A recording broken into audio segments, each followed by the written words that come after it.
పోయిన దేవుడు ఈ రాత్రి వేళ ఇలాగున ఈ స్పెషల్ బైబిల్ క్లాసులో మనం చేరి రావడానికి ప్రభు అనుగ్రహించిన గొప్ప కృపను బట్టి మొదటిగా దేవునికి కృతజ్ఞతాస్తుతులు చెల్లిస్తున్నాను.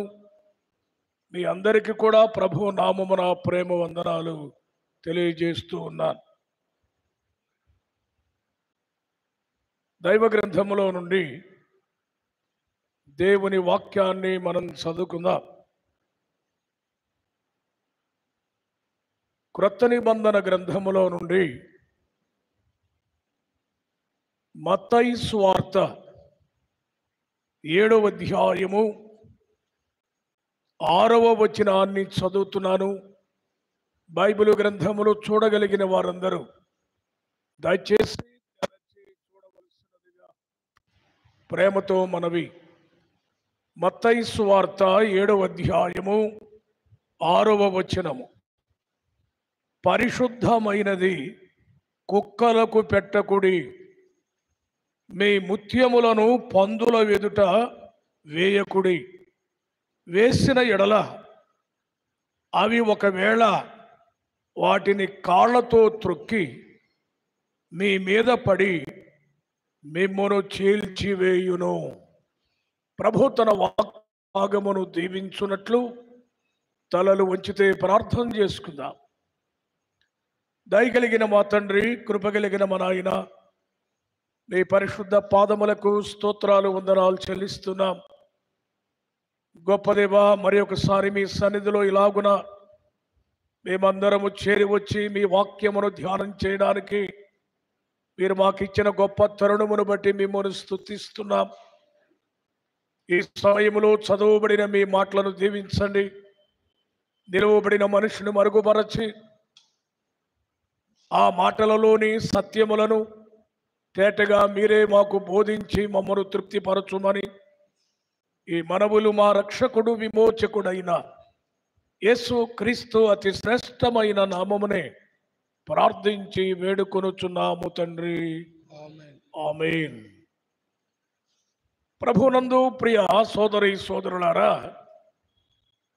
ఈ ప్రత్యేకమైన బైబిల్ క్లాసులో కొన్ని ప్రత్యేకమైన సందర్భాలతో కూడిన వాక్యాలను మనము ధ్యానం చేస్తూ వస్తున్నాం. ఈ రాత్రి కూడా మన ప్రభు అయిన యేసుక్రీస్తు వారు ఈ లోకములో మానవుడిగా ఉన్న దినాలలో దివ్యమైన వర్తమానములను ఆయన ప్రజానీకానికి అందించారు. ప్రాముఖ్యమైన ప్రసంగము ఏది అంటే మత్తయి సువార్త 5వ అధ్యాయము నుండి ఆయన చేసిన కొండ మీద ప్రసంగము, ప్రపంచ ప్రఖ్యాతిగాంచిన శ్రేష్టమైన ప్రసంగం. ఈవేళ మనం చదివిన మత్తయి సువార్త 7వ అధ్యాయము 6వ వచనము కూడా ఆయన కొండ మీద చేసిన ప్రసంగములోని ప్రత్యేకమైన సందేశంగా మనం చూడబోతూ ఉన్నాం. చదవడానికి చాలా విచిత్రంగా వాక్యం కనబడుతుంది, కానీ ధ్యానం చేస్తే చాలా సులువుగా సత్యాలు బయటపడతాయి. బైబిల్ గ్రంథాన్ని ఎప్పుడైనా మనం చదివేటప్పుడు చాలా రకాలుగా దానిని గురించి ఆలోచన చేయాలి. ఇక్కడ మామూలుగా మనం చదివిన ఈ 6వ వచనములో కుక్కలను గురించి ఉన్నది, పందుల గురించి ఉన్నది. యేసుక్రీస్తు ప్రభువారు కుక్కల గురించి, పందుల గురించి మాట్లాడతారా?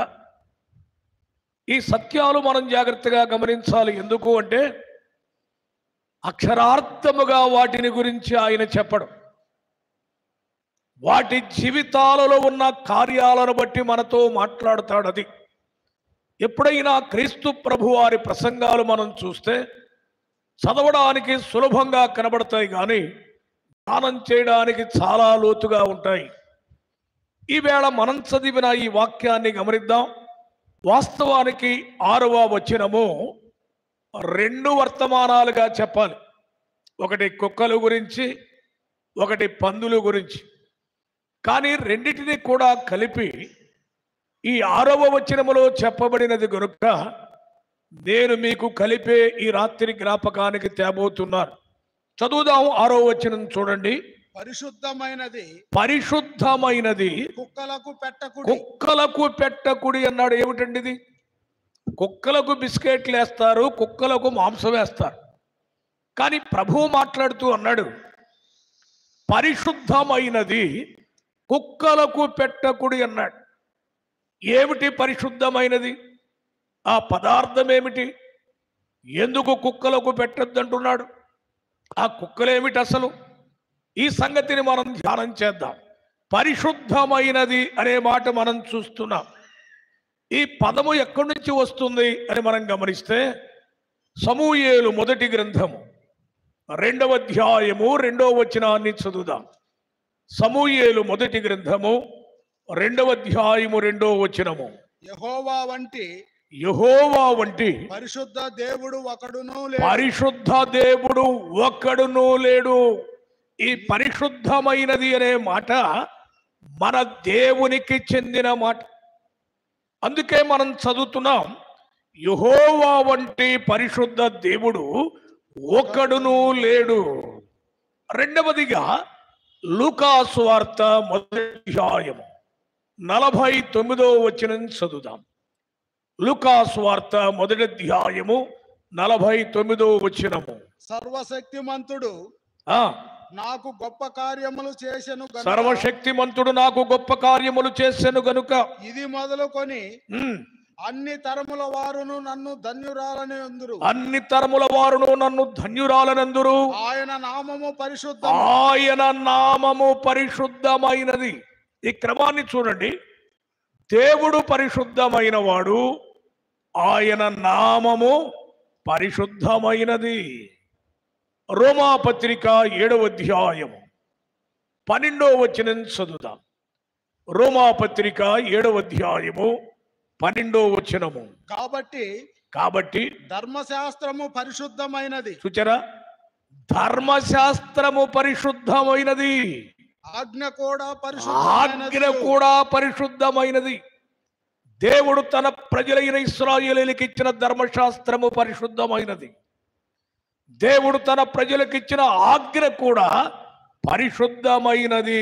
ఈ మాటలు మనం గమనించాలి. కీర్తనల గ్రంథము 77వ కీర్తన 13వ వచనాన్ని చదువుదాం.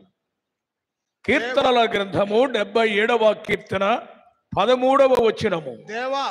దేవా నీ మార్గము పరిశుద్ధమైనది. నీ మార్గము పరిశుద్ధమైనది. చూడండి, దేవా నీ నామము పరిశుద్ధమైనది. ఇన్ని మాటలు ఎందుకండి? ఒక్క మాటతో ముందుకు వెళదాం. కీర్తనల గ్రంథంలోనే 12వ కీర్తన 6వ వచనం చదువుదాం. కీర్తనల గ్రంథము 12వ కీర్తన 6వ వచనం. యెహోవా మాటలు పవిత్రమైనవి. యెహోవా మాటలు పవిత్రమైనవంటే పరిశుద్ధమైనవి. ఇప్పుడు మీరు చూడాలి, పరిశుద్ధమైనవి కుక్కలకు పెట్టకుడి అన్నాడు. ఏవి పరిశుద్ధమైనవి అంటే మన దేవుడు, ఆయన నామము, ఆయన వాక్యము, చివరిగా ఆయన మాటలు పరిశుద్ధమైనవి లేక పవిత్రమైనవి. అలాగైతే ఇప్పుడు మన వాక్య సారాంశం పరిశుద్ధమైనది అంటే ఆయన దివ్యమైన మాటలు, ఆయనను గురించిన మాటలు, ఆయన రక్షణ సువార్త, అది పరిశుద్ధమైనది. దానిని ఏమంటాడు అంటే కుక్కలకు పెట్టకుడి అన్నాడు. ఇదేమిటండి? కుక్కలకు పెట్టొద్దన్నాడే. అసలు ఈ కుక్కలేమిటి? ఈ కుక్కల గొడవ ఏంటో మనం చూద్దాం. చూడండి, సమూయేలు మొదటి గ్రంథము 17వ అధ్యాయము 43వ వచనాన్ని చదువుదాం. సమూయేలు మొదటి గ్రంథము 17వ అధ్యాయము 43వ వచనము. ఫిలిష్తీయులు కర్ర తీసుకొని నీవు నా మీదకి వచ్చుచున్నావే, నేను కుక్కనా అంటున్నాడు గొలియాతు. విన్నారా అండి? కుక్కలు అంటే అక్షరార్థమైన మన ఎదుట తిరిగే కుక్కలు కాదు. గొలియాతు దావీదుతో అంటున్నాడు, కర్ర తీసుకుని నా మీదకి వచ్చుచున్నావే, నేను కుక్కనా అన్నాడంటే వాడు దేనికి పోల్చుకున్నాడు? వాడు కుక్కగా పోల్చుకున్నాడండి. రక్షణ లేనివాడు, అన్యుడైన వాడు, పాపక్షమాపణ లేనివాడు, వాడు కుక్కతో సమానం అని బైబిల్ మాట్లాడుతుంది. ఇలాగంటే మీరు అనొచ్చు కుక్క విశ్వాసము గల జంతువు అని పాఠాలు చెబుతాం మనం. మరి అదే సమయంలో అదొక్కడ పట్టుకొని మాట్లాడితే సరిపోద్దా అండి? కుక్కల లక్షణాలు ఏంటి? యెషయా గ్రంథము 56వ అధ్యాయము 11వ వచనాన్ని చదువుదాం. యెషయా గ్రంథము 56వ అధ్యాయము 11వ వచనము. కుక్కలు తిండికి ఆతురపడును, కుక్కలు తిండికి ఆతురపడును, ఎంత తినినను వాటికి తృప్తి లేదు. విన్నారా? కుక్కల జీవితం చూడండి. కుక్కలు తిండికి ఆతురపడును, ఎంత తినినను వాటికి తృప్తి లేదు. ఈ మాట మనం గమనించాలి. అంతేకాదండి, కుక్కను గురించిన వికారమైన మాట ఒకటి ఉంది. సామెతల గ్రంథము 26వ అధ్యాయము 11వ వచనాన్ని చదువుదాం. సామెతల గ్రంథము 26వ అధ్యాయము 11వ వచనము. తన మూఢతను మరలా కనుపరుచు మూర్ఖుడు, తన మూఢతను మరలా కనుపరచు మూర్ఖుడు కక్కిన దానికి తిరుగు కుక్కతో సమానుడు. ఇప్పుడు కుక్క ఎవరికి సూచనగా కనబడుతుంది? రక్షణ లేని పాపాత్మునికి సూచనగా కనబడుతుంది. కక్కిన దానికి తిరిగేది కుక్క. ఇంకా పేతురు పత్రికలోకి వెళితే కుక్క తన వాంతికి తిరిగినట్లు అన్నాడు పేతురు గారు. కుక్క వాంతి చేసుకున్న దాన్ని మరలా తింటానికి పెడుతుందట. ఎంత దౌర్భాగ్య స్థితి! పాపమానవుని జీవితం అదే. చేసిన పాపాన్నే మరలా చేస్తుంటాడు. పాపాన్ని విడిచిపెట్టడు కానీ అదే పాపములోకి మరలా మరలా మరలా వెళ్ళిపోతూ ఉంటాడు. కుక్క తన వాంతికి తిరిగినట్లు. అంటే కుక్కలు అంటే అన్యజనులు. మీకు కావాలి అంటే యేసుక్రీస్తు ప్రభువారిని గురించిన ప్రవచనం ఒకటి ఉంది. కీర్తనల గ్రంథము 22వ కీర్తన 20వ వచనములో ప్రభు ఏమంటున్నారో చూడండి. రాయించారు ఆ మాట. ఖడ్గము నుండి నా ప్రాణమును, కుక్కల బలము నుండి నా ప్రాణమును తప్పింపుము. ఇది ప్రవచనం. క్రీస్తు ప్రభు సిలువ వేయబడుతున్న సందర్భాన్ని దావీదు దైవాత్మ చేత నింపబడిన వాడై ముందుగానే వ్రాసాడు. కుక్కల చేతిలో నుండి నా ప్రాణము. అక్కడ కుక్కలు అంటే రోమా ప్రభుత్వపు సిపాయిలు, అన్యజనులు. యేసును సిలువ వేస్తున్నారు, కుక్కలకు పోల్చబడ్డారు. గొలియాతు కుక్కకు పోల్చుకున్నాడు. అదే క్రొత్త నిబంధనలోకి మనం వస్తే ఆశ్చర్యకరమైన మాట మనం చూడగలం. మీకు గుర్తుకొస్తుంది అనుకుంటాను. మత్తయి సువార్త 15వ అధ్యాయం 27వ వచనములో ఒక స్త్రీ ప్రభువు దగ్గరకు వచ్చింది. తన కూతురుని బాగు చేయమని. ప్రభువు సమాధానం ఇవ్వడం లేదు. మరలా వెంటబడుతుంది, బ్రతిమలాడుతుంది. ప్రభు అన్నాడు, రొట్టె పిల్లల రొట్టె తీసి కుక్క పిల్లలకు వేయుట యుక్తము కాదు అన్నాడు. అంటే ప్రభు అన్నాడు, అన్యులు మీరు కుక్కలు కదా, పిల్లలనగా ఇశ్రాయేలీలకు సంబంధించిన దానిని మీకు ఇవ్వడానికి వీలు లేదు అంటున్నాడు. ఆమె ఏమందో తెలుసా అండి? ఆమె నిజమే ప్రభువా, నిజమే ప్రభువా, కుక్క పిల్లలు కూడా తమ యజమానుల బల్లల మీద నుండి పడు ముక్కలు తినును కదా. ఎంత బాగా చెప్పిందండి. నేను కుక్కనే ప్రభువా అని సురే ఫెనిక వంశానికి చెందిన ఆ స్త్రీ ఒప్పుకుంటుంది. అంటే కుక్కలు అన్యజనులకు సూచన. ఈ రాత్రి దేవుని వాక్యాన్ని వింటున్న ప్రియులారా, దేవుడు కుక్కల గురించి మాట్లాడుతున్నాడు. అంటే మారు మనసు, పాపక్షమాపణ, రక్షణ లేని నీ జీవితాన్ని ఆయన కళ్ళకు కట్టినట్టుగా కుక్కలకు పోల్చి మాట్లాడుతూ ఉన్నాడు. అయితే మనం చదివిన పాఠంలో ఏమన్నాడు ప్రభు అంటే, పరిశుద్ధమైనది కుక్కలకు పెట్టకుడి అన్నాడు. అంటే పరిశుద్ధమైనది దేవుని వాక్యము అని నేను మనవి చేశాను, అది సువార్త సత్యము అని. ఇప్పుడు ఎవరికి పెట్టొద్దు అంటున్నాడు? కుక్కలకి దాన్ని పెట్టబాకండి అంటున్నాడు. ఇది అంటే చెప్పబాకండి అని అర్థం. యేసుక్రీస్తు ప్రభువారు ఈ మత్తయి సువార్త 7వ అధ్యాయం 6వ వచనములో సువార్త సేవ ఎలా చెయ్యాలో ఈ జంతువుల ద్వారా మనతో నేర్పుతున్నాడు. గురీమరి లేని సేవ కాదు మనం చేసేది. నా ఇష్టం వచ్చినట్టుగా చేస్తాను, నా ధైర్యం వేరు, నా ఇష్టం వేరు, నా స్వేచ్ఛ వేరు, అవసరమైతే ప్రాణం పెడతాను, ఇవన్నీ పక్కన పెట్టాలి. సువార్త ప్రకటించేవారు కొన్ని పద్ధతులను పాటించాలి, అదే దేవుడు చెప్తుంది. పరిశుద్ధమైనది కుక్కలకు వేయొద్దు అన్నాడు. ఎందుకన్నాడో తర్వాత చెప్తాను.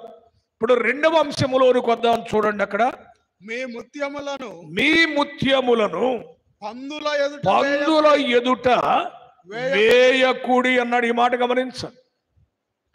మీ ముత్యములను అన్నాడు. ఇందాకేమో పరిశుద్ధమైనది కుక్కలకు పెట్టకూడి, 2వది అంటాడు మీ ముత్యములను పందులకు వేయకుడి అన్నాడు. ముత్యములు అంటే ఏమిటి? ముత్యాలు అంటే మనం ధరించేవి కాదు, ఉంగరాల్లోనో మెళ్ళలోనో దండల్లోనో ఉండేవి కాదు. ఇక్కడ అలంకారంగా ప్రభువు మాట్లాడుతూ ఉన్నాడు. మీ ముత్యములు అన్నాడు.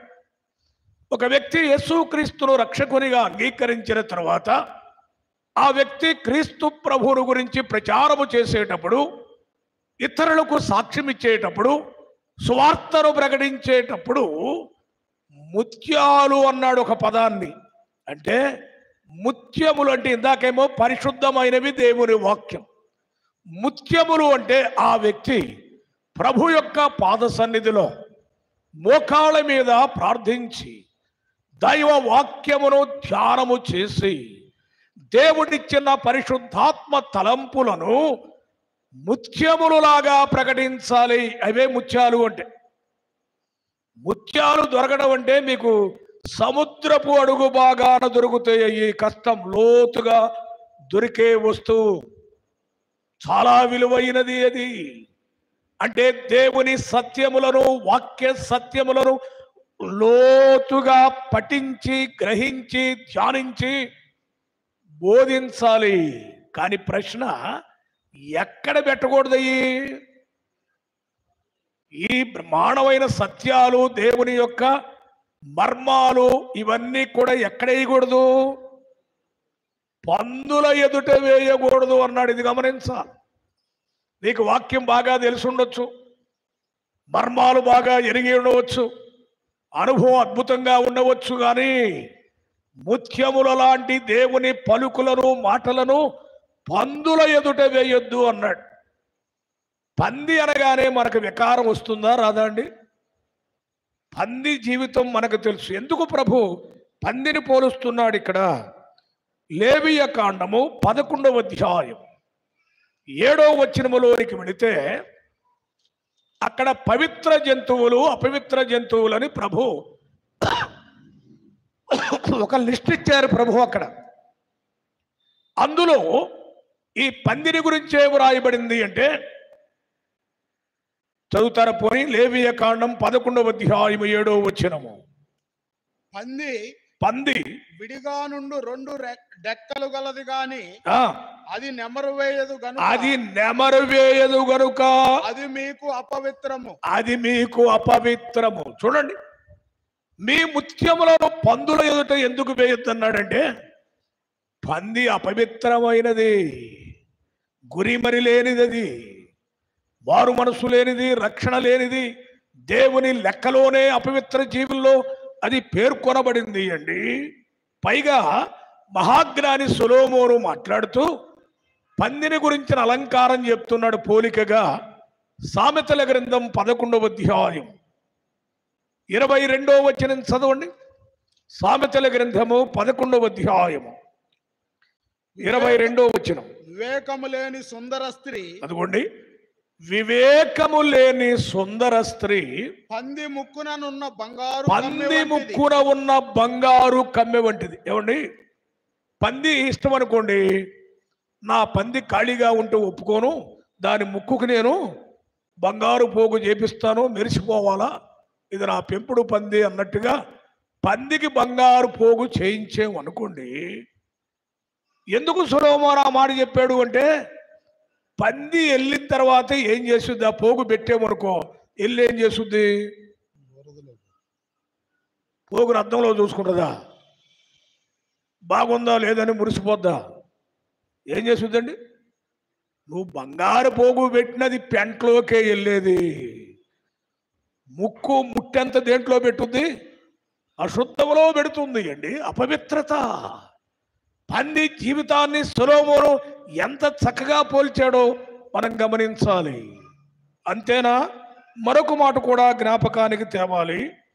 పేతురు 2వ పత్రిక 2వ అధ్యాయము 22వ వచనం చదువుదాం. పేతురు 2వ పత్రిక 2వ అధ్యాయము 22వ వచనం చదువుదాం. కుక్క తన వాంతికి తిరిగినట్టును, కుక్క తన వాంతికి తిరిగినట్టును, కడుగబడిన పంది బురదలో దొర్లునట్లు. ఏమండి, పందిని తెచ్చి స్నానం చేయిస్తే మళ్ళీ ఎక్కడికి వెళ్ళింది అది? బురదలో కడుగబడిన పంది బురదలో దొర్లునట్టు. అంటే పందికి ఏది ఇష్టం? పంది బురద మెచ్చు పన్నీరు మెచ్చునా అని ఉంది ఒక పదం. పందికి పన్నీరు పనికిరాదంట, ఏది కావాలి? బురద కావాలి. అదే పాప పంకిలము, వారు మనస్సు లేని జీవితాలు. కడుగబడిన పంది మరలా బురదలో దొర్లినట్లుగా పాపాన్ని విడిచిపెట్టకుండా మానవుడు చేస్తూనే చేస్తూనే చేస్తూనే పంది జీవితంలో ఉన్నాడు. చాలా విచారం.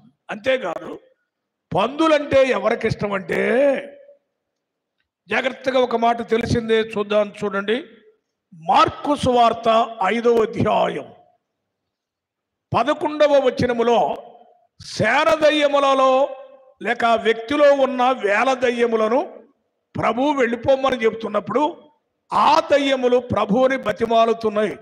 ఏమని బతిమలాడుతున్నాయి? అక్కడ కొండ దగ్గర పందుల పెద్ద మంద మేయుచుండెను.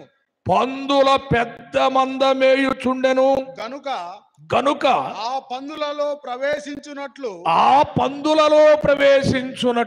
మమ్మును వాటి యొద్దకు పంపుమని ఆ దయ్యములు ఆయనను బతిమాలుకొనెను. దయ్యాలకు ఎవరంటే ఇష్టం? దయ్యాలకి పందులంటే ఇష్టం. పందుల్లోకి వెళతాం స్వామి, నీవు మాకు అవకాశం ఇవ్వమని అడుగుతున్నాయి. అంటే పంది ఎంత హేయమైనది. మరి ఇలాంటి పందుల ఎదుట మీ ముత్యములను వేయవద్దు అన్నాడు. ఇప్పుడు చూడండి, నేను కలిపి చెబుతున్నాను. పరిశుద్ధమైనది కుక్కలకు పెట్టవద్దు, మీ ముత్యములను పందుల ఎదుట వేయకుడి. వేస్తే ఏం చేస్తాయి అన్నాడు. ఆ వచనం పూర్తిగా చదవండి. మీ ముత్యములను పందుల ఎదుట వేయకుడి. వేసిన ఎడల అవి ఒకవేళ వాటిని కాళ్ళతో త్రొక్కి మీ మీద పడి మిమ్మును చీల్చివేయును. ఒక్క వచనములో ప్రభు ఎంత సందర్భాన్ని మిడిచి చెప్పారు అంటే, ఆ రెండిటి గురించి మాట్లాడుతూ, నేను చెప్పినా మీరు వేసారనుకో, ఏం చేస్తాయి? ఒకవేళ వాటిని కాళ్ళతో త్రొక్కి మీ మీద పడి మిమ్మును చీల్చివేయును. ఏయి చీల్చేది? ఏయి చీల్చేది అక్కడ? కుక్క లేక కుక్కలు, పందులు, వాటికి వేయొద్దు అన్నాడు. చెప్పాను, వేయుట పరిశుద్ధమైనది దేవుని వాక్యము. ముత్యములు దైవికమైన లోతైన పరిశుద్ధమైన సత్యాలు. అందుకే మీ ముత్యాలు అన్నాడు. ఈ ఎక్కడ వేయాలి అంటే కుక్కల ముందు పందుల ముందు వేయకూడదు. ఉదాహరణ వేస్తే ఏం జరుగుతుందంటే సువార్త ప్రకటన గురించి ప్రభువు మాట్లాడుతున్నాడు. ఎక్కడ సువార్త చెప్పాలి, ఏ పరిస్థితుల్లో సువార్త చెప్పాలి, చెప్పేటప్పుడు వచ్చే ఆటంకాలను ఎలా ఎదుర్కోవాలి, ఏం చేయాలి అనే సందర్భాలను మత్తయి సువార్తలో కొండ మీద ప్రసంగంలోనే ప్రభువు బోధించారు. ఇప్పుడు మీకు కొన్ని మాటలు జ్ఞాపకానికి తెస్తాం. ఈ కుక్కలు లాంటి వారు, పందులు లాంటి వారు దేవుని సువార్తను ప్రకటించే దైవజనుల పట్ల ఎలా ప్రవర్తిస్తారో ఎందుకు ప్రభువు వేయొద్దన్నాడో చూద్దామండి.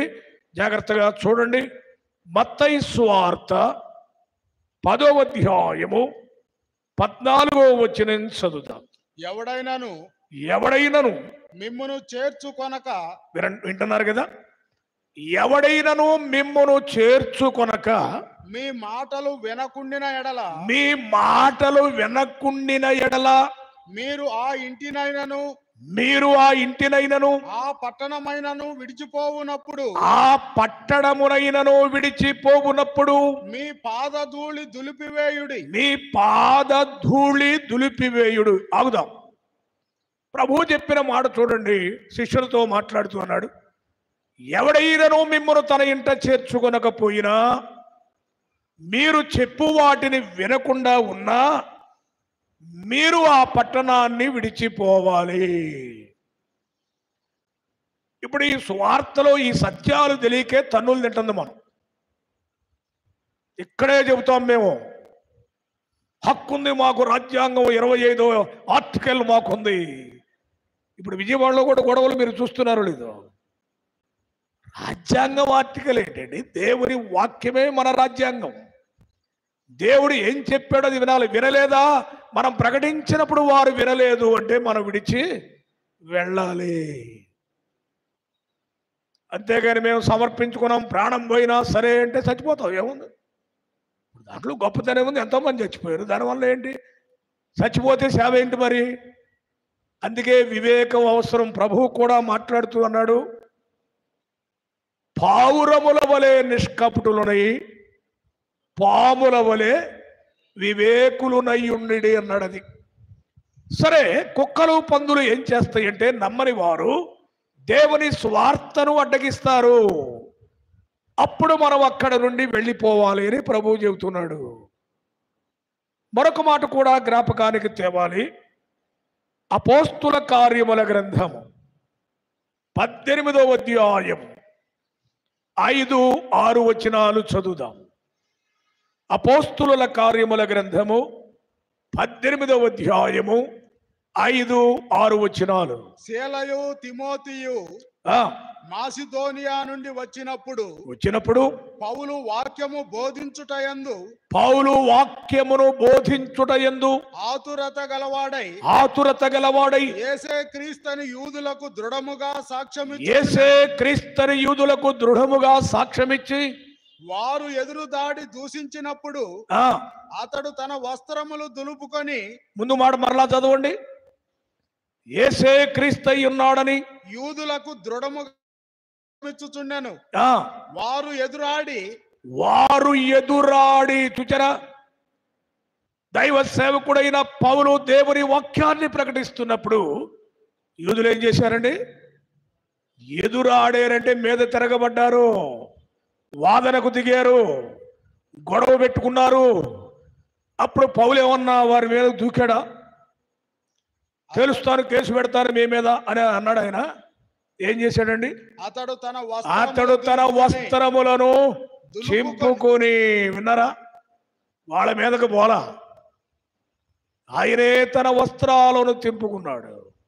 ఇందాక నేను చెప్పిన మత్తయి సువార్తలో ప్రభు తగాదాడమనలా, మీ పాదముల ధూళిని అక్కడ దులిపివేసి వెళ్ళండి అన్నాడు. ఈ మనం సూత్రాలు జాగ్రత్తగా నేర్చుకోవాలి. తర్వాత చూద్దామండి, ఈ కుక్కలు పందులు లాంటి వారు ఏం చేస్తారు, ఎందుకు వేయకూడదు వారి ముందు ఈ ముత్యములు లాంటి దేవుని మాటలు అంటే మత్తయి సువార్త 10వ అధ్యాయము 23వ వచనం చదువుదాం. వారు ఈ పట్టణములో మిమ్మును హింసించునప్పుడు, చూడండి, ఈ పట్టణములో మిమ్మల్ని హింసించునప్పుడు మరి ఒక పట్టణమునకు పారిపోవుడి. మరి ఒక పట్టణమునకు పారిపోవుడి. విన్నారా విన్నారా? స్వార్థ ప్రకటించేటప్పుడు ఈ పట్టణములో మీకు శోధన కలిగితే, వారు గనక గొడవ పెడితే మీరు అక్కడే ఉండి వాదన చేయండి అని చెప్పలా. ఏం చెప్పాడు ప్రభు? మరి ఒక పట్టణమునకు పారిపోవుడి. ఈ పట్టణాన్ని విడిచిపెట్టి మరి ఒక పట్టణమునకు పారిపోవుడి. అసలు ఎప్పుడన్నా విన్నావా మనం మన జీవితంలో చేయడానికి? మనకు తీవ్రత తీవ్రత తీవ్రత అంటున్నావే కానీ దాని వెనక పర్యవసానాలు గ్రహించకపోతే ఎట్లా అండి? ఈ పట్టణంలో గొడవ జరిగింది అంటే మరొక పట్టణానికి పారిపోమంటున్నాడు. ఈ మాటలు చాలా జాగ్రత్తగా మనం గమనించాలి. అలా కాదండి, కొన్నిసార్లు ఇబ్బందులు పాలైన సందర్భాలు కూడా ఉన్నాయి కారణం లేకుండా.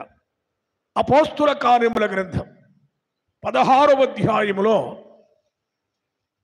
పుతోను అను దయ్యము పట్టిన అమ్మాయిని పౌలు భక్తుడు వారితో ఉన్నవారు సేవా జీవితంలో ఆ పట్టణం వెళ్ళారు గనుక ఆ అమ్మాయిని బాగు చేశారు.